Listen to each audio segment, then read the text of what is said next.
সকালবেলা চাটা করছি। সকালবেলা চা না খেলে তো মাথা ধরে যায় অনেকের। অনেকে চা খেতে ভালোবাসে। এই আদা কুচি করে দিচ্ছি।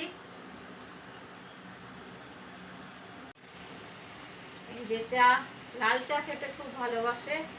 দুধ চা খায় না আমাদের ঘরে, সবাই লাল চা খায়। হ্যাঁ,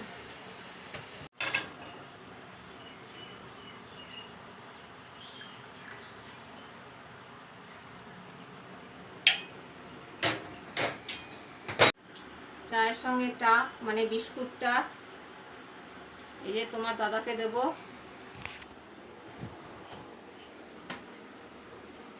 এই যে তোমার দাদা। Thank you, good morning. সকাল সকাল চা পেয়ে গেলাম, থ্যাংক ইউ।